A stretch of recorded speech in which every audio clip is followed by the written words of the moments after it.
A little girl whispers, "Please don't tie me again," and a millionaire father rushes to her side. Rope marks on her tiny wrists reveal a fear he never noticed and a struggle he barely understands. Every frayed ribbon, scattered toy, and flattened blanket tells a story of silent endurance.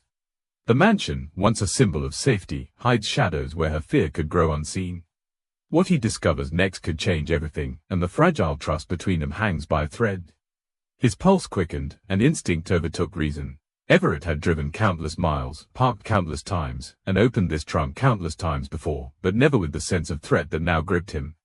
Every sound of the night seemed magnified, the distant creak of the driveway gate, the faint rustle of leaves, the mechanical hum of the car cooling. And then he heard it again, a soft, uncertain movement, the shuffle of tiny limbs confined within a small space. His hand tightened around the latch, the metal cooled beneath his fingers, as adrenaline surged through his veins. Everett's mind raced, replaying every interaction he had had with his daughter over the past months. Her playful giggles, quiet moments of solitude, and small acts of creativity now seemed distorted by the lens of terror. How had he missed this? How could a child, so small, end up in a place designed to carry luggage, not life? His stomach twisted as he considered the possibilities. He had assumed she was in the house, asleep, reading, or occupied safely in her room. Yet now, that assumption lay shattered, replaced with the stark realization that she had been trapped in darkness, alone, and likely scared beyond measure. The latch clicked under his fingers, and he pulled upward, slowly, almost reverently, as if careful attention could prevent catastrophe. The trunk lid lifted incrementally, each creak resonating in the quiet driveway like a warning. Inside, darkness pressed back at him, the shadows deep and unyielding.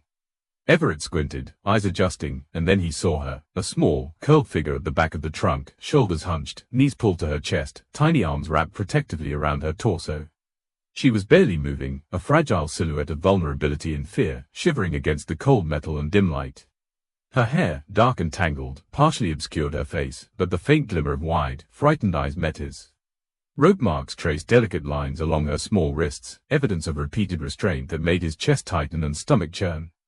Everett felt a wave of guilt and horror overwhelm him. Every missed glance, every ignored subtle sign, every night he had returned late to the empty house now coalesced into a single, haunting realization. She had been struggling silently, relying on ingenuity and resilience to survive spaces adults assumed were safe. The interior of the trunk bore signs of her presence and struggle.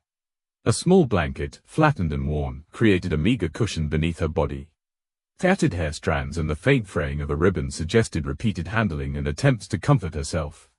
The confined metal space, cold and oppressive, was ill-suited for life, yet she had managed to navigate it, curling tightly, finding balance, and creating a fragile refuge from the unknown threats she perceived. Everett's gaze traced the lines of the trunk walls, noting tiny scratches where small hands had pressed repeatedly, seeking leverage, control, or perhaps a faint measure of agency. The smell of the interior, a mix of fabric, faint perspiration, and cold metal, hit him, a visceral reminder of her human presence and the severity of confinement. Everett's breath caught as he imagined the hours she had spent here, the darkness pressing in from all sides, her only companions the few objects she could clutch and her own resilience.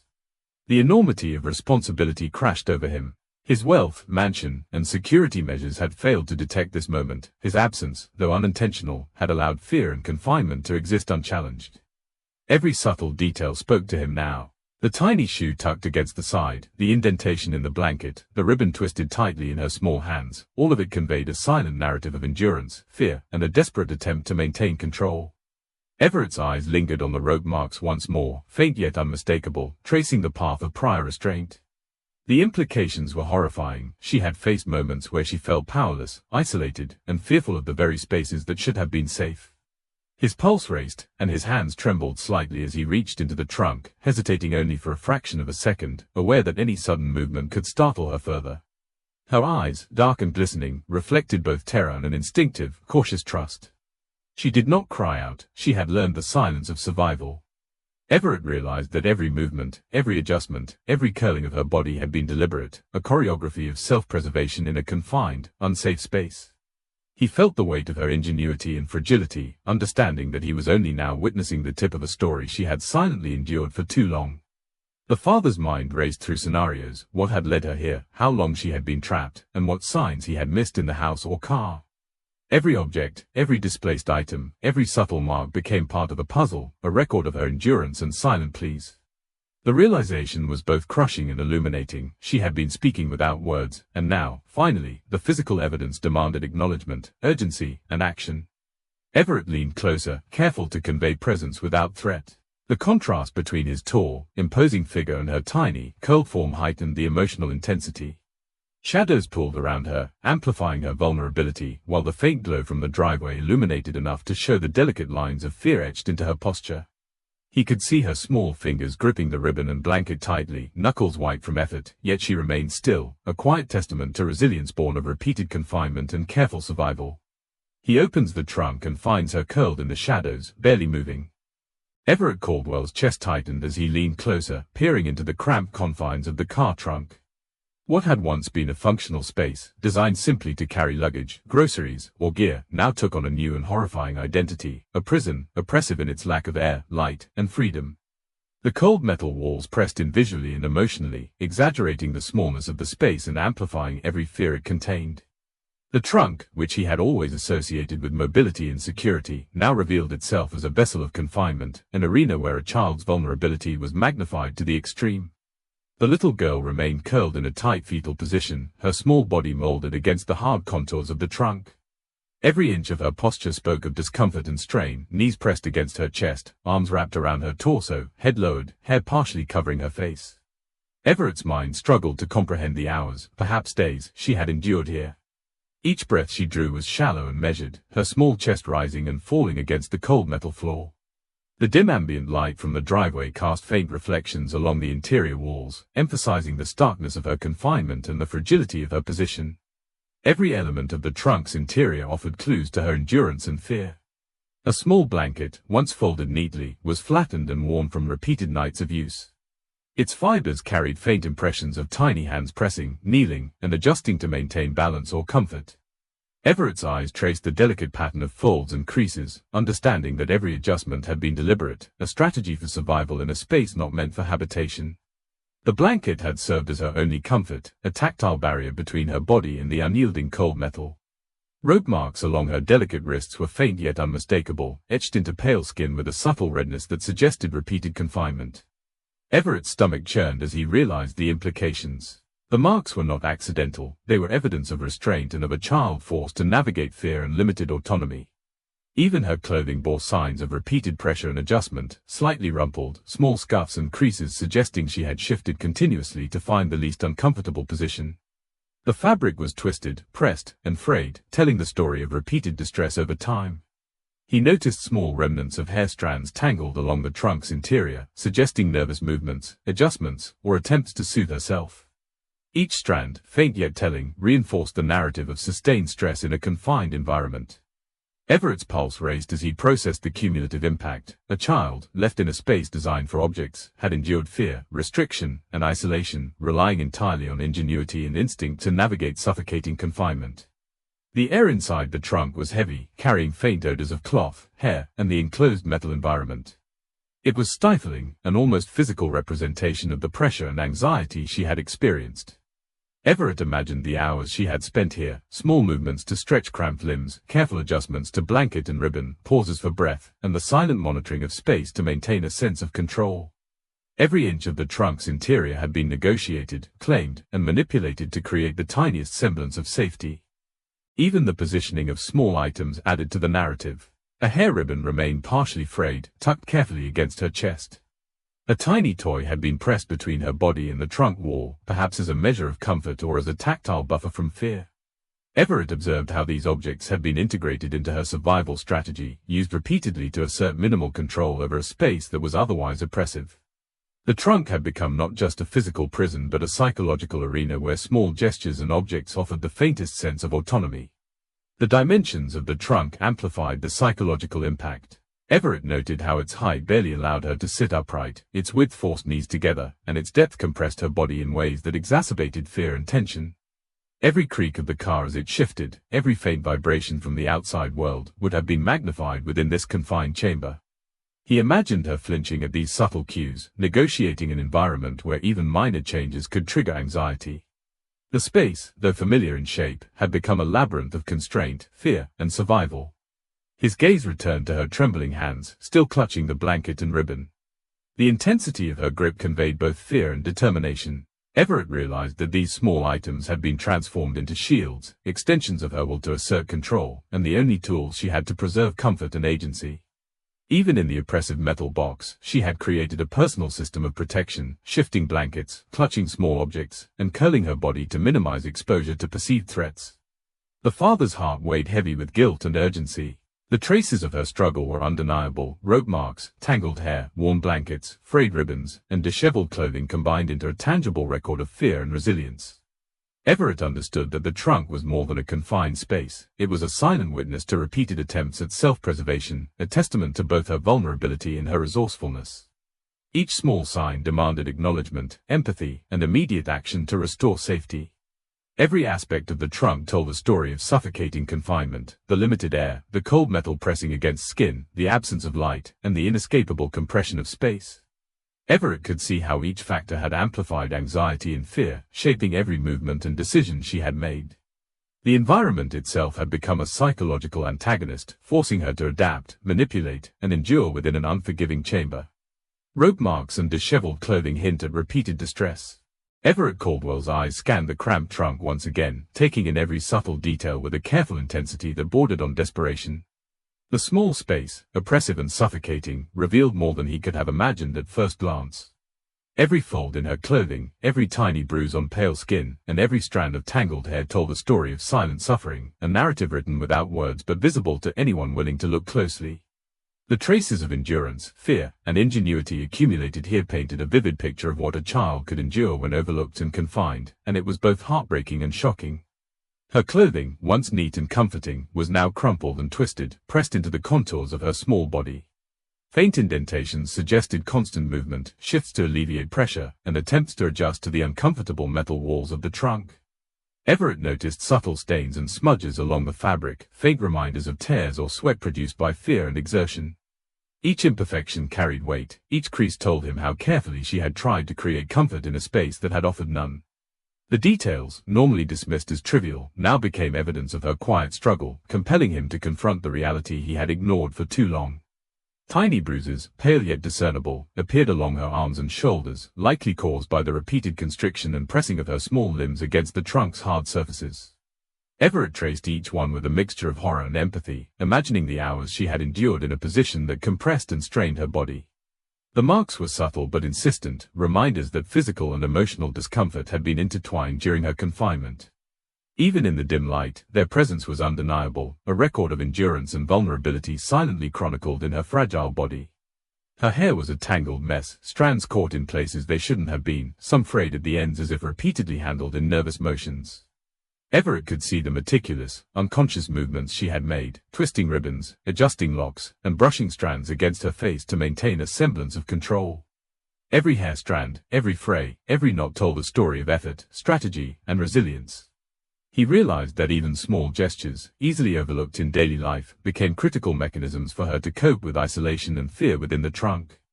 Even the blanket beneath her showed signs of repeated struggle. Flattened patches, slight tears, and faint impressions indicated countless hours of curling, adjusting, and shifting for minimal comfort.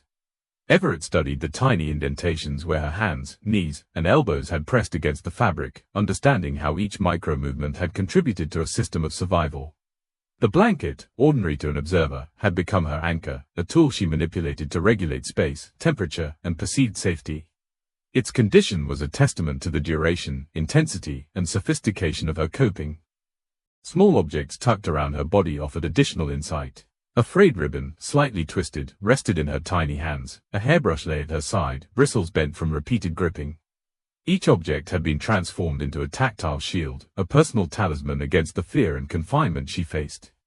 Everett traced the placement of these items, noting the intentionality behind each choice.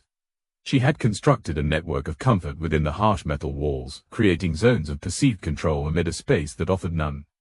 The metal surfaces themselves bore evidence of her attempts to assert control or escape. Faint scratches along the trunk walls, tiny but deliberate, suggested she had tested boundaries, tried to shift objects, or attempt minor movements to alleviate discomfort. Dust and smudges highlighted the path of her body as it pressed against the cold interior, a silent map of struggle.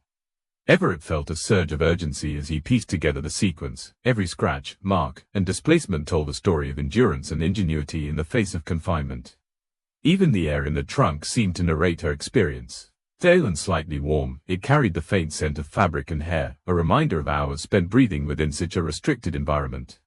Everett's chest tightened as he considered the emotional weight contained in this small, suffocating space. Each movement, each adjustment, and each placement of an object had been carefully calibrated to create micro-moments of safety, however fleeting. The tiny, deliberate gestures painted a vivid portrait of a child managing fear, creating comfort, and asserting autonomy in a space designed for nothing more than inanimate storage.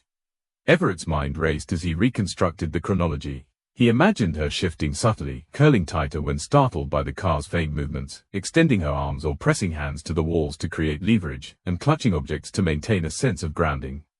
Every trace left behind, the tangled hair, frayed ribbon, flattened blanket, and faint scratches, was a testament to her ability to communicate without words, to survive and maintain control despite overwhelming constraints. It was both awe-inspiring and devastating, revealing resilience born of necessity and isolation. As Everett leaned closer, his gaze fell on a faint scratch along the side wall of the trunk, narrow and shallow but unmistakable. It was as if her small hands had attempted to grip, tug, or scrape against the metal in an effort to escape, a desperate measure of agency against confinement. The mark confirmed what the rest of the evidence suggested. She had actively sought freedom, comfort, and control, all while remaining silent and contained within a space utterly inappropriate for human endurance. Everett's heart pounded with a mixture of horror, guilt, and urgency. A faint scratch along the trunk wall suggests she tried to escape. Everett Caldwell froze as his eyes swept over the cramped trunk, noticing the smallest details he had previously overlooked. Each subtle mark, displaced object, and delicate crease in fabric reminded him that the story unfolding before him had been silently written long before this moment. Memories rushed back, unbidden and sharp, each one a reminder of the ways he had failed to notice the signals his daughter had been sending. Rushed mornings, late nights, distractions, business trips, and his own preoccupations had all created gaps in attention where fear could quietly take root. He remembered a day just weeks prior, when he had walked past her bedroom while juggling phone calls and email alerts. He had seen her at the edge of her bed, fidgeting with a ribbon, twisting it in small, nervous motions. At the time, he had smiled absent-mindedly, assuming she was occupied in play or routine, unaware that the gesture had been an early attempt at comfort in a growing landscape of fear. Each small, innocuous act now appeared as a plea, a subtle, silent call for acknowledgement that he had ignored. Other recollections pressed into his mind. The evening she lingered in the hallway after he had returned late from work. The way she had touched a doorknob, shifted furniture slightly, or adjusted her position on the floor, all seemingly trivial but now heavy with significance. Everett realized that these behaviors were part of a consistent pattern, a child navigating her environment with intelligence and caution, attempting to create small zones of control while he remained unaware. The contrast between past inattention and present revelation sent a wave of guilt through him. Even the routines of the home, which had always felt predictable and safe, had masked subtle distress. He recalled the way she had left small objects slightly displaced, hair strands clinging to corners, and books nudged against walls. At the time, he had dismissed these details as quirks of childhood, minor signs of playfulness or clumsiness. Now, however, each object revealed purpose, strategy, and endurance, a language of fear and adaptation that he had failed to recognize. Every ignored signal compounded into a cumulative narrative of silent suffering, and he felt the weight of his absence more acutely than ever. Everett's mind raced further back, to mornings he had dashed through breakfast, distracted by phone calls and emails. He remembered brief glimpses of her shifting in the background, small signs of discomfort that he had ignored in favor of convenience and routine. Her subtle movements, curling slightly, adjusting her clothing, brushing a strand of hair from her face, now appeared as desperate attempts to manage anxiety without adult intervention. Each recollection underscored the tragedy of missed observation, illuminating how quickly fear could escalate when overlooked in small, seemingly insignificant moments. As he reflected, his eyes returned to the trunk, scanning its interior with renewed urgency. The tiny scratches, rope marks, and disheveled fabric now formed a coherent story. The events leading to her confinement were preceded by a long trail of unattended signals. Everett's mind connected the dots, understanding how her resourcefulness had allowed her to endure. Every shift in position, every adjustment of blanket or ribbon, and every movement through the trunk was deliberate, a silent communication of distress, a testament to her will to survive in a space that offered no comfort. Even the smallest details struck him with fresh clarity. The flattened blanket suggested repeated use, a microcosm of her attempts to create a semblance of comfort. The frayed ribbon in her hands reflected countless adjustments, gestures designed to soothe and maintain control. The hairbrush lying beside her indicated a tactile focus, something she could clutch for reassurance. Everett now recognized the consistency and intelligence behind these gestures. They were not random, they were methodical acts of coping, woven seamlessly into her interaction with the environment. The weight of realization pressed on him. He had been present in her life physically but absent in perception, allowing fear to grow silently. His memories, once comfortable and comforting, now carried sting and regret. Each forgotten glance, each overlooked gesture, and each hurried morning became part of a pattern he could no longer ignore. The mansion, the car, and even the routines meant to support her had inadvertently masked suffering. Every small sign he had dismissed was a missed opportunity to intervene, to offer safety, and to recognize a child navigating fear with extraordinary resilience. Everett's heart pounded as he pieced together the cumulative evidence. The disheveled blanket, frayed ribbon, small hair strands, rope marks, and slight scratches all converged into a single narrative, highlighting a trajectory of repeated distress. The memories he had replayed over the years now coalesced into a vivid awareness of how long she had been seeking comfort and protection, often silently, often unnoticed. Each recollection intensified the urgency to act, the need to respond with care, presence, and sensitivity. Finally, his gaze landed at the back of the trunk, and his breath caught. There, partially obscured beneath the folded blanket, rested a tiny, scuffed shoe. Its worn surface and faint scratches suggested she had shifted, perhaps attempted to maneuver or escape, and it confirmed everything he had begun to piece together in his mind. The small shoe, so ordinary in isolation, became a symbol of the struggles he had overlooked, the moments of fear he had failed to witness, and the resilience she had exhibited in total silence. He notices a tiny, scuffed shoe at the back of the trunk. Everett Caldwell's mind traced back to the home he had always thought was safe, a mansion filled with light, warmth, and spaces meant to comfort, not constrain. Yet in memory, he began to see the subtle places his daughter had claimed for herself, the corners under staircases, the small nooks between furniture, the shadowed spaces behind doors where no adult eyes would reach. She had moved with care, instinctively seeking refuge from a world that, though familiar to him, had often seemed too large and overwhelming for her.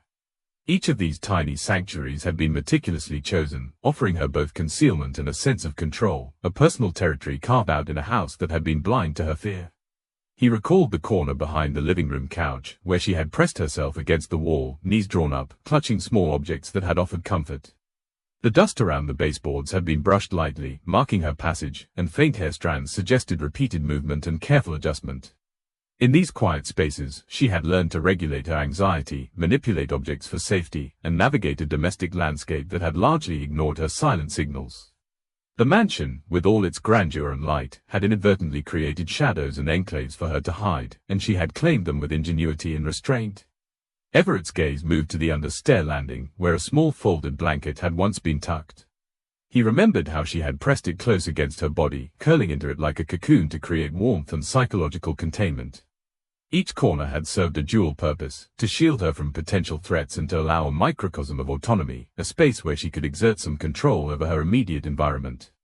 The careful alignment of objects, subtle movements of furniture, and her choice of position revealed a child navigating fear with intelligence beyond her years. Even the narrow space behind a tall bookcase had been utilized. Everett recalled the faint outlines in dust, the small smudges on the floor, and the careful placement of objects she had used to mark her territory.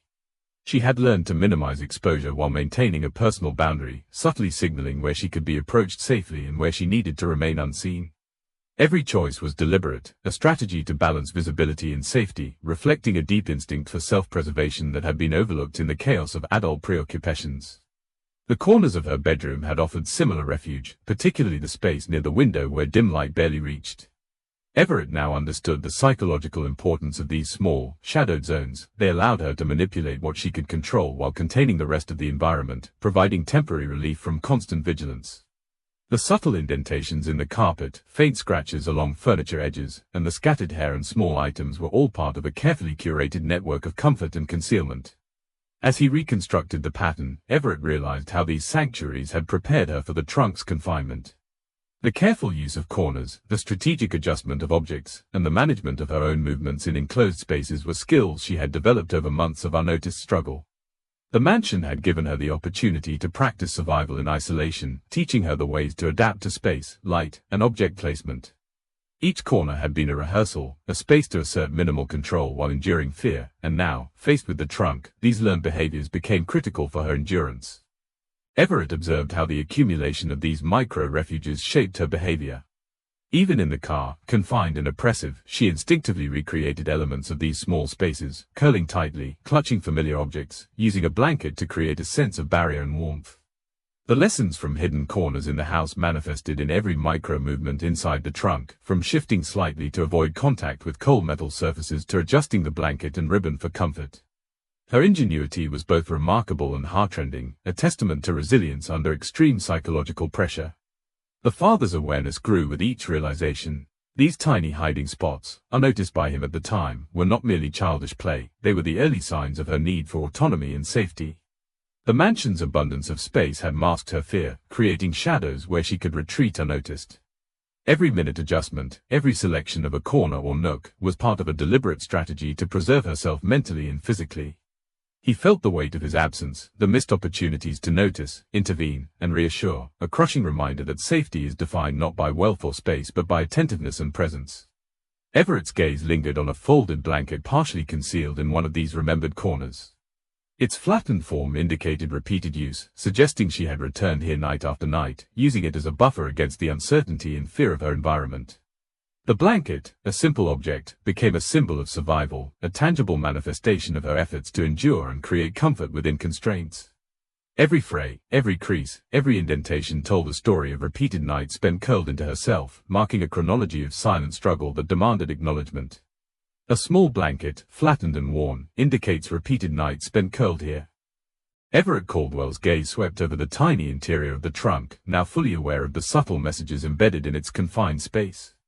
Beyond her curled body and the oppressive metal walls, everyday objects revealed an intricate story of resilience and silent communication. Hair ribbons, small toys, and even a simple water bottle were transformed into instruments of comfort and control, each carefully positioned to alleviate fear and provide micro-moments of safety.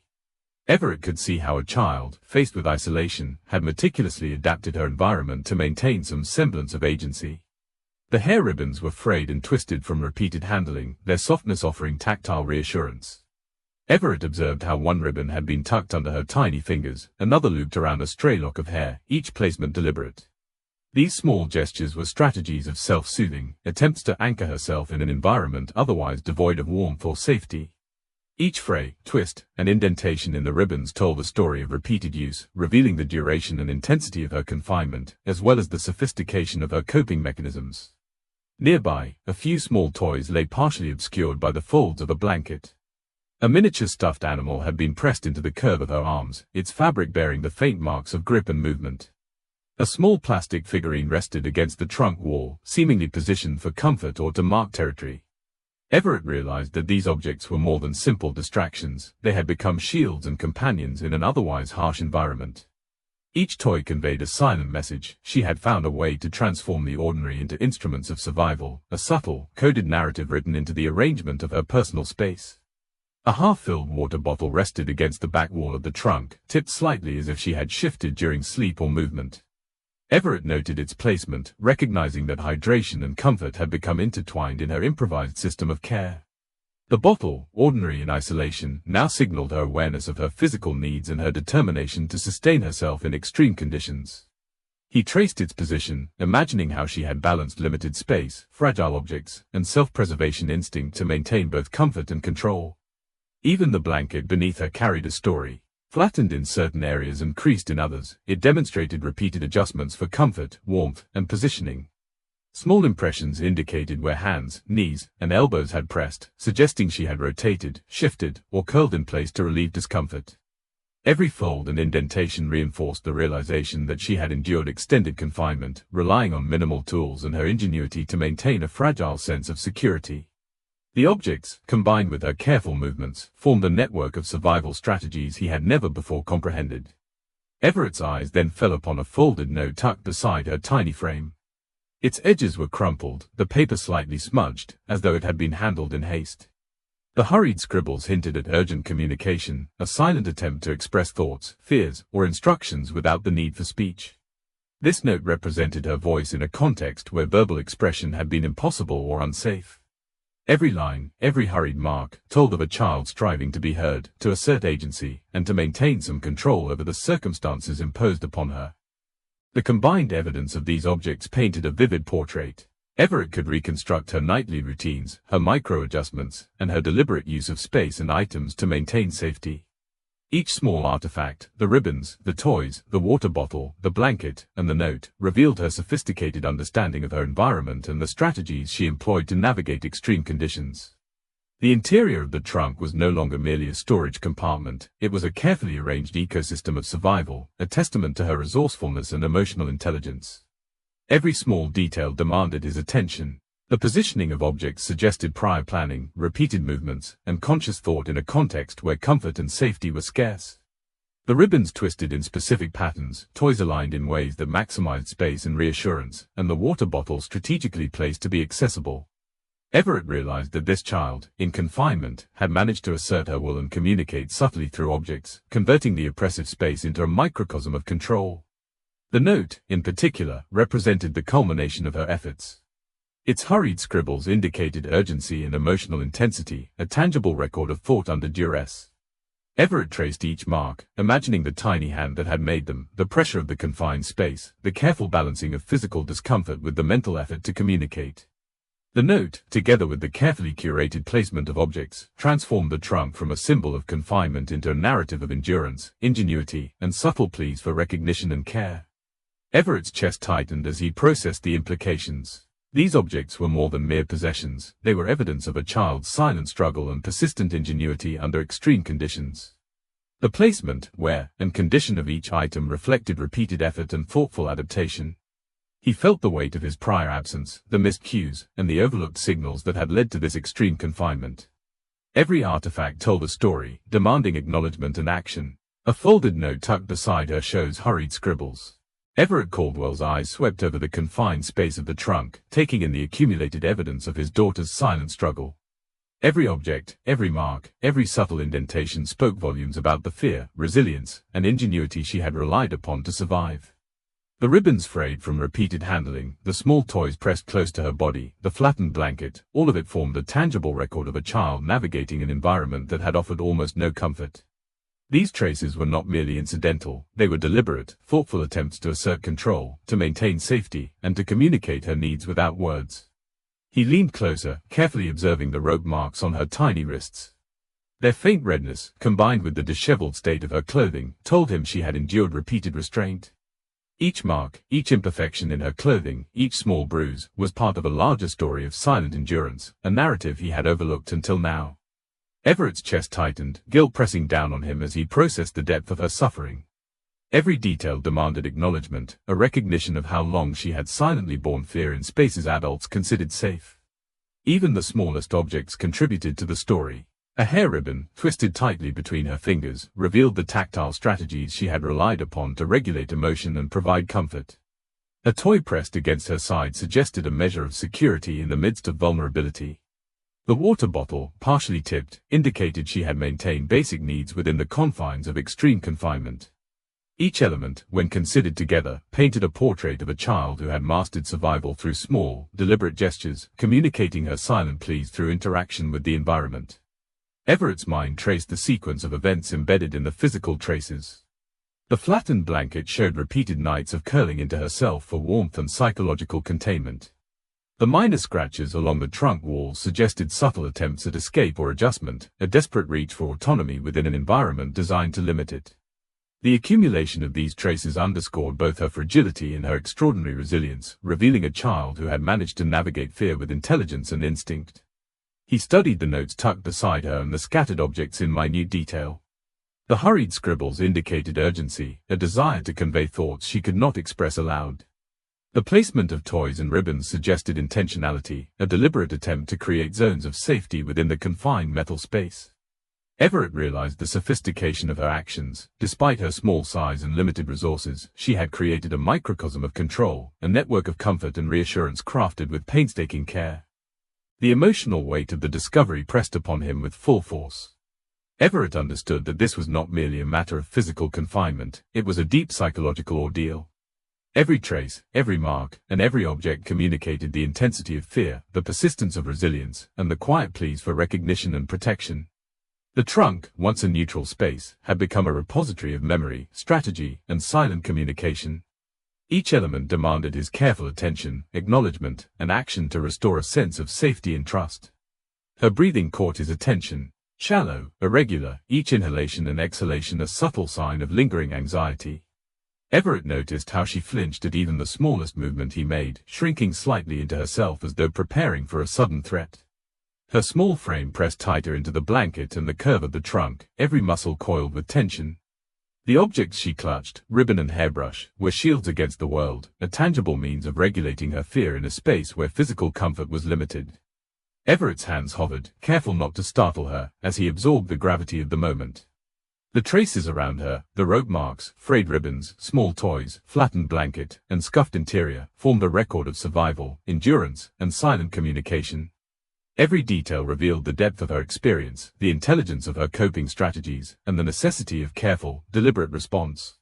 He understood that rebuilding trust and providing reassurance would require as much precision, patience, and empathy as she had shown in navigating her environment.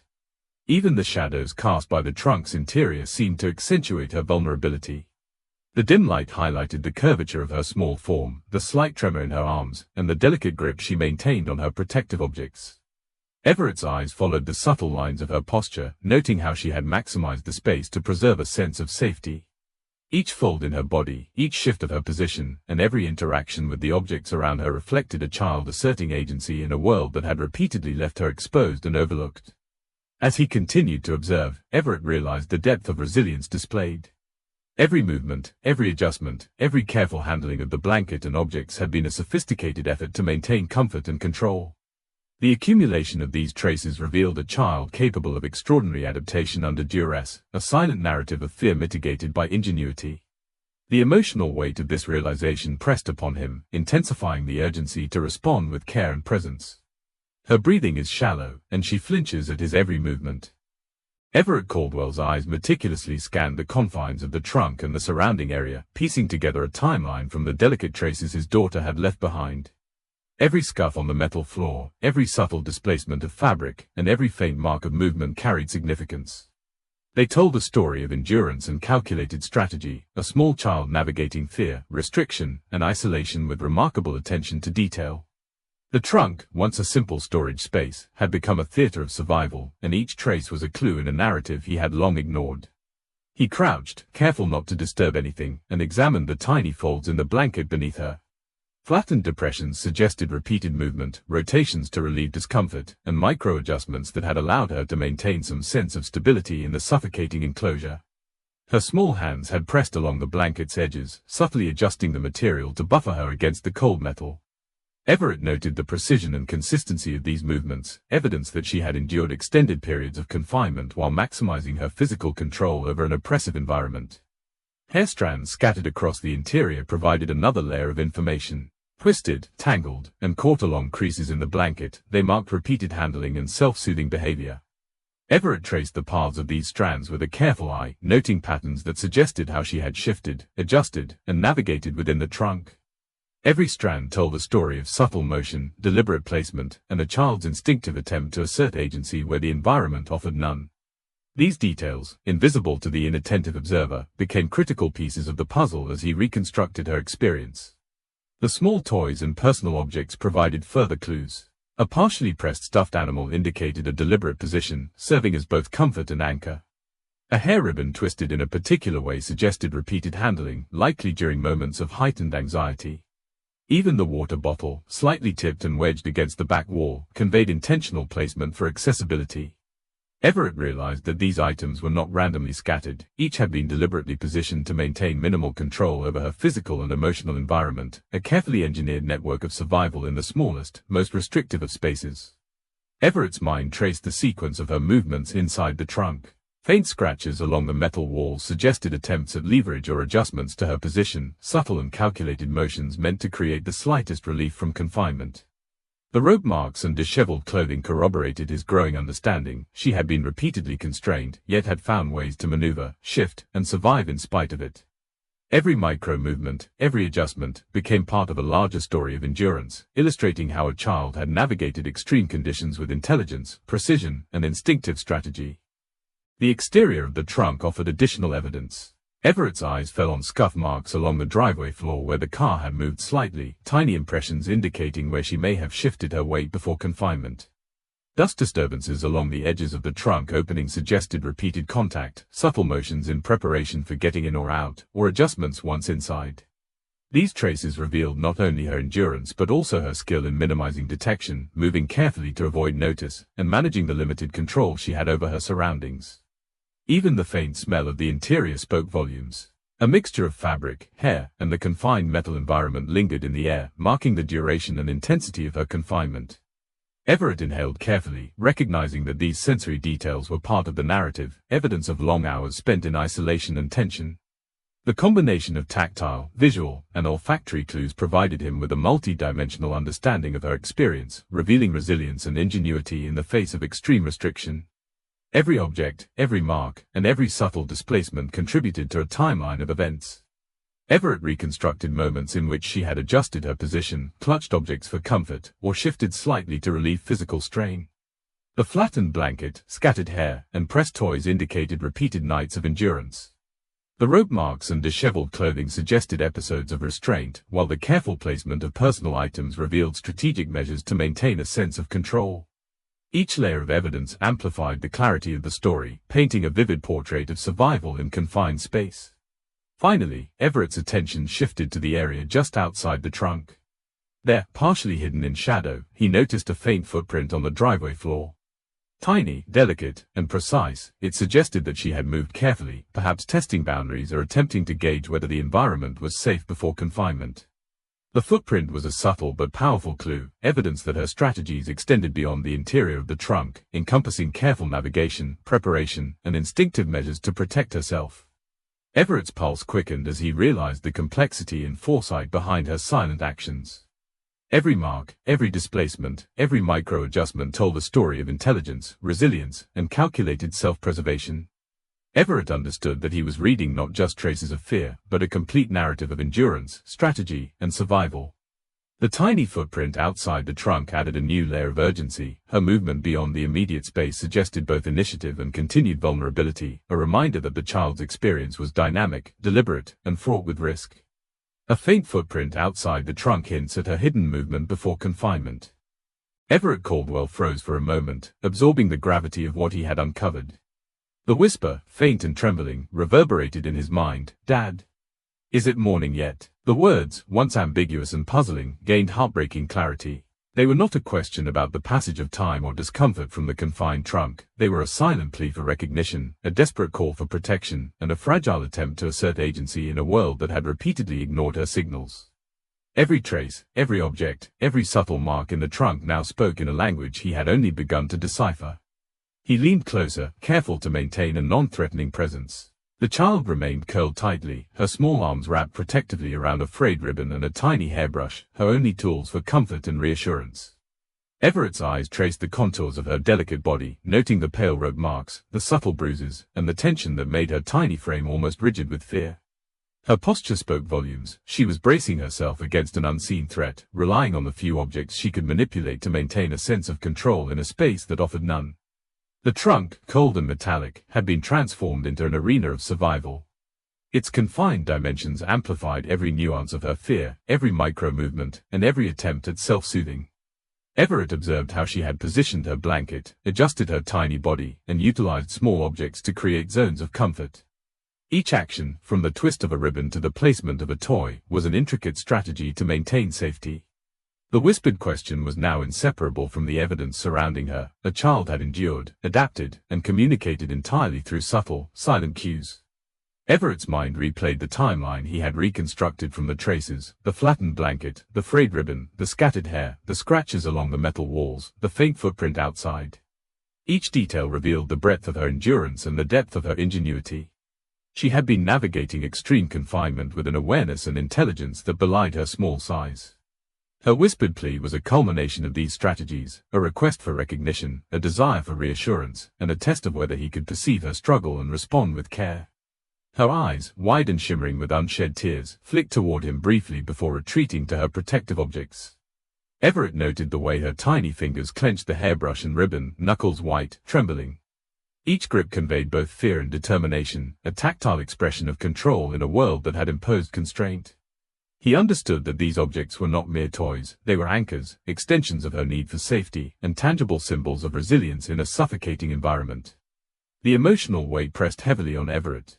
All the missed signals, overlooked gestures, and ignored micro-clues suddenly crystallized into a painful recognition. She had been trying to communicate, to assert herself, and to create safety in ways that had gone unnoticed for too long. The whispered plea was the apex of her silent narrative, a final articulation of fear, vulnerability, and a desperate desire for connection.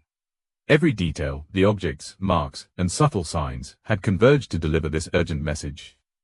Even the positioning of her body spoke volumes. She had curled inward, minimizing exposure while maintaining access to the blanket, ribbon, and hairbrush. Every rotation, every micro-shift, every adjustment of limbs was a calculated move to preserve autonomy, mitigate discomfort, and maintain control over her immediate environment. The trunk, once inert, had become a living map of her emotional and physical strategy, a testament to her resilience and an unspoken record of endurance. Everett's eyes lingered on the tiny folds of her blanket and the placement of the hairbrush. The objects were her tools for regulating stress, and the careful arrangement demonstrated repeated, deliberate action. Each detail reflected not only fear but intelligence, as she had created a framework to navigate confinement safely. The whispered question was inseparable from these traces. It was her attempt to articulate need, communicate danger, and test the presence and responsiveness of the one adult she trusted most. As he processed the cumulative evidence, Everett felt a mixture of awe, guilt, and urgency. The silent plea was now inseparable from the environmental and physical cues he had painstakingly gathered. Every mark, every displaced object, every fold and fray revealed the depth of her experience and the sophistication of her coping. The realization struck him with force. Her survival depended on his ability to interpret, respond, and restore a sense of security without further compounding fear. Finally, his gaze moved to her small, trembling hands. They clutched the ribbon and hairbrush as if they were shields, literal and symbolic, in a world she had found overwhelmingly unsafe. Everett understood that even these small items represented agency, a way for her to maintain a fragile sense of control and communicate resilience in the midst of extreme confinement.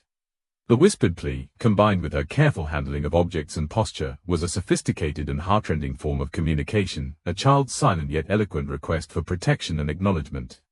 She is still barely responsive, holding a small object tightly for reassurance. Everett Caldwell's eyes swept over the mansion as he considered the broader context of his daughter's ordeal. The grand halls, sprawling rooms, and vast expanses he had always admired for their elegance and comfort now took on a darker significance. In their sheer scale, the home had inadvertently fostered isolation, creating shadows, corners, and hidden spaces where a small child could hide and go unnoticed. What once seemed to be protection and freedom had, in fact, facilitated fear, concealment, and repeated confinement. Every hallway, staircase, and hallway landing revealed gaps in oversight that he had failed to account for. Rooms once thought safe, bedrooms, closets, and storage areas, had become enclaves for retreat, places she could claim when the world felt too overwhelming. The absence of attentive observation, combined with the sheer size of the mansion, allowed her strategies for self-preservation to flourish unseen. Everett now realized that his wealth and the home's grandeur had unintentionally contributed to her vulnerability, providing spaces in which fear could be amplified and resilience exercised in isolation. He moved carefully through the rooms, noting the subtle signs that had been overlooked.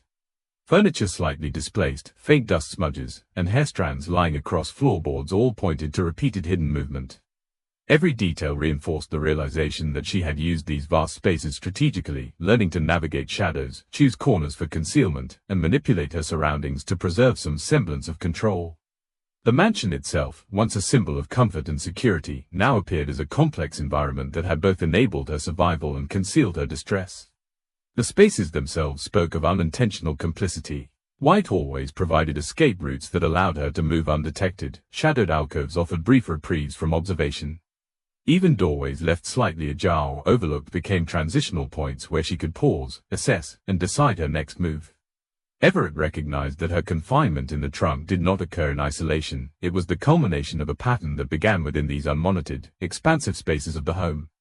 The mansion had facilitated, rather than prevented, the escalation of her fear. Everett's attention returned to the car, parked in the driveway.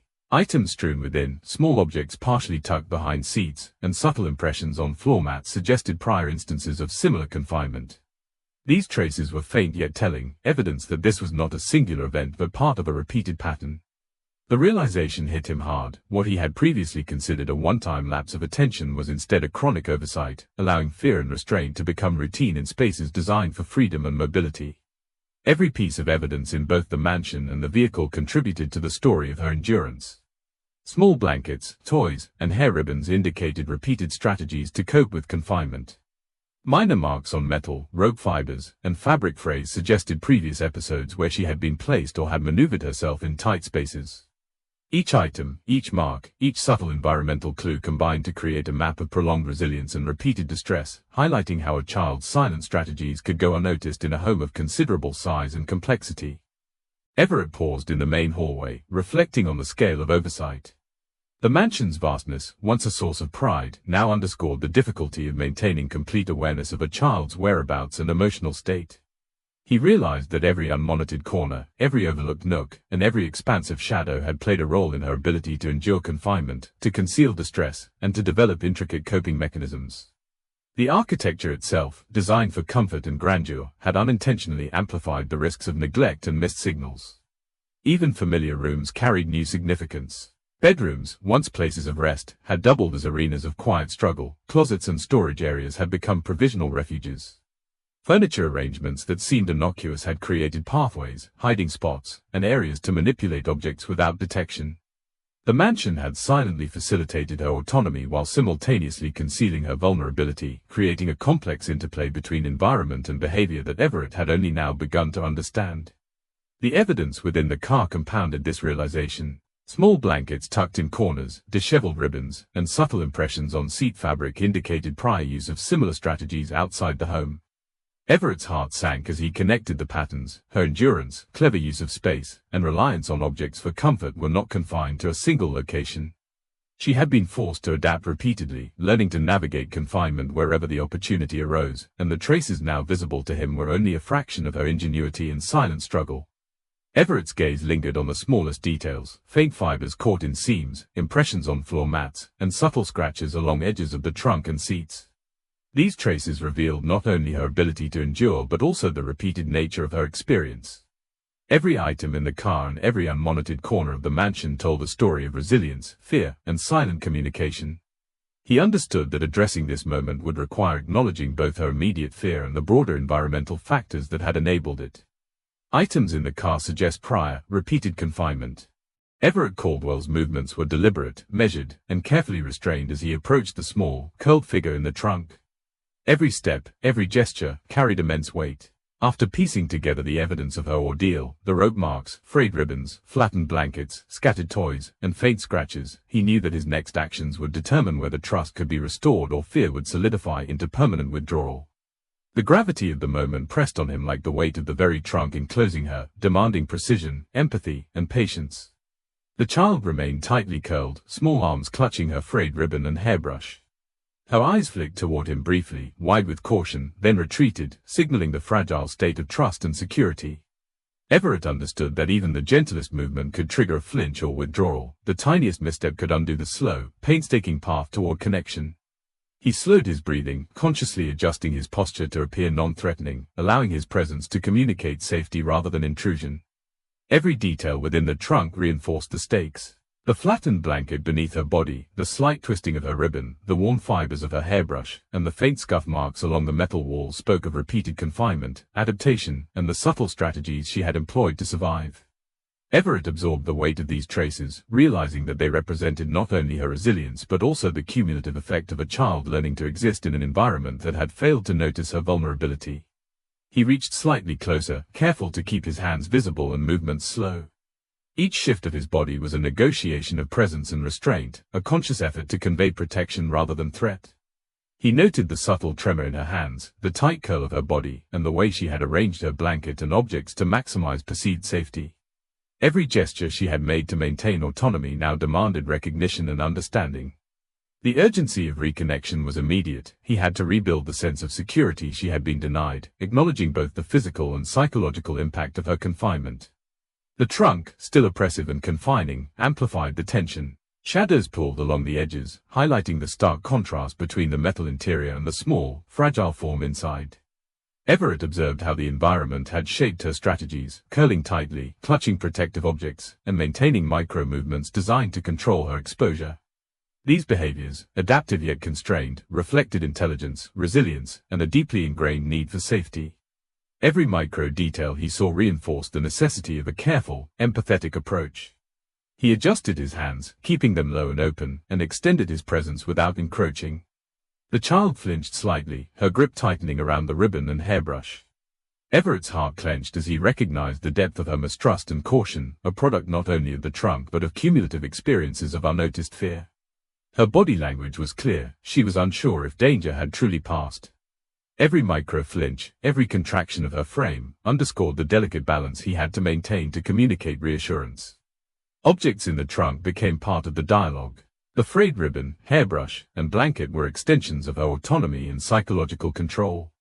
Everett noted their placement, understanding how each had been deliberately manipulated to provide comfort and maintain a fragile sense of power. In this confined space, her survival had been both physical and emotional, and the objects were her only allies. Recognizing their significance was essential. They represented trust, coping, and the subtle communication she had been using all along to express her needs without words. Everett's awareness extended beyond her immediate posture to the broader environment. The trunk itself, cold and metallic, was a reminder of the extremes she had endured. Every scratch, indentation, and mark reflected repeated adaptation, careful adjustment, and the exercise of agency within a space designed for objects, not humans. He absorbed the entirety of her experience, recognizing that rebuilding trust required addressing both the physical constraints and the psychological imprint of confinement. He leaned in slightly more, slow and deliberate, ensuring that his presence conveyed protection. The child's flinch, slight and instinctive, confirmed the fragility of her current state. Everett understood that reassurance could not be rushed, it had to be earned through consistent, gentle, and empathetic engagement. Every breath, every micro-adjustment in posture, and every movement of his hands communicated intent. The stakes were high. A wrong gesture could re-traumatize, while careful, patient presence could initiate a return of trust and a glimmer of safety. The emotional intensity was palpable. Everett recognized that the child's survival strategies, her adaptive behaviors, and her silent communication through objects and posture were all responses to repeated isolation and fear. The urgency of the moment was not only to rescue her from the immediate physical space but to begin the psychological process of reconnection. Each movement he made, each careful adjustment, was part of a delicate dance of reassurance, signaling that the world could, at last, be navigated safely with his guidance. She flinches at his touch, unsure if danger is gone. Everett Caldwell finally closed the distance between himself and his daughter, moving with deliberate care as if each step could either reassure or frighten her further. The child remained curled tightly in the trunk, her tiny arms still clutching the frayed ribbon and hairbrush as shields against a world she had learned to navigate with caution. The air was thick with tension, every detail, the confined metal space, faint light from the driveway, scattered objects, and marks of struggle, accentuating the weight of the moment. Everett's chest tightened as he realized that the next few minutes would define the trajectory of trust, safety, and emotional healing. He lowered himself slowly, keeping his hands visible and his posture non-threatening, careful to convey calm and attentiveness. Every micro-movement mattered. The tilt of his head, the shift of his weight, and the extension of his arms were orchestrated to communicate presence without intrusion. He observed the subtle tremors in her small frame, the slight flinch as he approached, and the careful grip she maintained on her protective objects. Each gesture reflected a child who had learned to survive through vigilance, ingenuity, and quiet resilience. Everett understood that he was not merely rescuing her physically, he was entering a delicate psychological landscape where trust had been fractured and fear had been reinforced through repeated confinement. The traces she had left behind, rope marks, scattered hair, flattened blankets, frayed ribbons, and small toys, now converged into a tangible narrative of endurance. Everett studied each item as he moved closer, recognizing that these objects were her extensions of autonomy, her silent communicators, and the anchors of her resilience. They demonstrated a child's capacity to negotiate control within oppressive conditions and revealed the depth of her resourcefulness. He understood that acknowledging these traces was essential, each represented a bridge toward restoring the fragile sense of safety she so desperately needed. Her breathing was shallow and irregular, punctuated by small, cautious movements that indicated both fear and curiosity.